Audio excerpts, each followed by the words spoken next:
Hi అండి, good evening అండి. మరి ఇదిగోటి ఇదేంటో తెలుసా, మీ అందరికీ తెలుసు కదా, చేట అండి. ఏమంటారు దీన్ని? చేట. మరి ఇదివరకు రోజుల్లో అందరూ కూడా చేటలోనే బియ్యం గట్ట అన్ని దంచుకుంటా ఉండేవారండి, వాడుకుంటా చెరుపుకుంటా ఉండేవారు. ఇప్పుడు ప్లాస్టిక్ వచ్చేసినాయి. కానీ ప్లాస్టిక్ కంటే ఇవే మంచిది, మన నేచర్కి దగ్గరగా ఉండాలి. కాబట్టి మరలా ఈ చేటలు అందరూ కూడా ఉపయోగించుకోవాలని నా కోరికండి. అయితే మాకైతే ఎప్పుడు కూడా మేము చిన్నప్పటి నుంచి ఇప్పుడు దాకా ఏ చేటలు వాడుకుంటామండి మా ఇంట్లో. అయితే మా చేట అయితే పోయింది ఒకటి, మరి ఇప్పుడు కొత్త చేట కొనుక్కొచ్చుకున్నాను. ఇప్పుడు దీన్ని అయితే మరి మనం శుభ్రంగా కలుపుకోవాలండి. ఎందుకంటే ఇదిగో ఇక్కడ కన్నాలు ఉంటాయి, ఇగో బియ్యం గట్ట వేసినప్పుడు కింద గట్ట పడిపోయి వెళ్ళి పాడైపోతూ ఉంటాయి. అందుకని చెప్పి మనం ఏం చేయాలంటే దీన్ని శుభ్రంగా అలుక్కోవాలంటే మేము చిన్నపిల్లప్పుడు పేడతో కలిగేవారు. ఇప్పుడు కూడా చాలా మంది పల్లెటూరులో పేడతో కలుగుతారు. మేమేం చేస్తున్నామంటే ఇప్పుడు చేట అలగడానికి ఏం చేస్తున్నాం, కాగితాలు నానేసాము. తర్వాత ఇదిగో మెంతులు నానేసాము. మెంతులు ఎందుకంటే ఇదేమో జిగటగా ఉంటుంది కదా, చేటకు బాగా అతుక్కుంటుంది, దానికి అట్లా మంచిది, సలవ అదిగాక ఆరోగ్యానికి కూడా చాలా బాగుంటుంది. అందుకని చెప్పి ఈ రెండు కలిపి మేమైతే మిక్సీ వేసి కాగితాలు తర్వాత మెంతులు పసుపు కూడా వేస్తామండి. వేసి అప్పుడైతే మిక్సీ వేస్తాం, చూద్దరు కానీ. అయిగోండి మరి కాగితాలు అయితే వేసాము. ఇగో మెంతులు నానబెట్టుకున్నాం, రాత్రి పూట నానబెట్టుకున్నాం. అయిగోండి మెంతులు, కాగితాలు, తర్వాత పసుపు. ఇదిగోండి పసుపు వేసి ఇప్పుడు ఈ మూడింటిని కలిపి మేమైతే మిక్సీ పట్టుకుంటాం. కొంచెం వాటర్ వేద్దాం.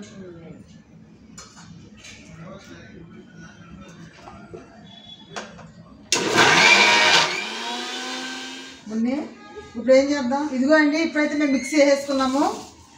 పేపర్లో మెంతులు పసుపు కలిపి మిక్సీ అయితే వేసాము. ఇప్పుడు ఇది ఏం చేయాలంటే శుభ్రంగా తీసుకునండి, ఇదిగోండి ఇలా కలిపేసుకోవాలి. మునియాలకు నువ్వు ఎలాగలుగుతావో చూస్తాను నేను. ఇలా మొత్తం చేట అంతా అలికేసుకోవాలండి. ఇది ఫస్ట్ సారి మొత్తం అలికేసుకుని తర్వాత ఒక రోజు 2 రోజులు పెట్టుకుని ఒక రోజు 2 రోజులు ఉన్న తర్వాత మళ్ళీ రెండోసారి అలుపుకోవాలండి. అయితే ఇది అలుపుకున్న తర్వాత మరి ఎండలో పెట్టకూడదు, నీడనే పెట్టాలి. ఇది చక్కగా సరే అలాగా ఇవన్నీ ఇట్లా ఇదన్నమాట. మొత్తం పూడిపోయి చక్క బియ్యం కింద పడవు, తర్వాత రంధ్రాలు గట్ట ఉండవు అనమాట. తర్వాత ఇదిగో అండి మొత్తం చేటంతా కలిపి మొత్తం అలిగేసాం మేము. అయితే మరి ఇప్పుడు దీన్ని ఏం చేయాలంటే కొంచెం నీళ్ళలో పెట్టుకోవాలండి, ఎండలో పెట్టకూడదు. మరి ఈ విధంగా ఉన్న తర్వాత రేపొద్దున్న ఇంకోసారి మరలా ఏం చేస్తామంటే ఇది మళ్ళీ అది పిండి ఉంది కాబట్టి దాంతోపాటు మళ్ళీ రెండోసారి అలికేసి శుభ్రంగా ఇంకా వాడుకుంటామండి. ఇది ప్రతి ఒక్కరు కూడా చేటలు వాడండి, నేచర్కి దగ్గరగా ఉండండి. ఫస్ట్ కోటింగ్ అయిపోయింది కదా, ఆరిపోయింది. రెండో కోటింగ్ కూడా వేసాను, చక్కగా ఆరిపోయిందండి. చూడండి ఇదిగోండి ఎంత బాగుందో చేట, చాలా అందంగా ఉంది కదండి.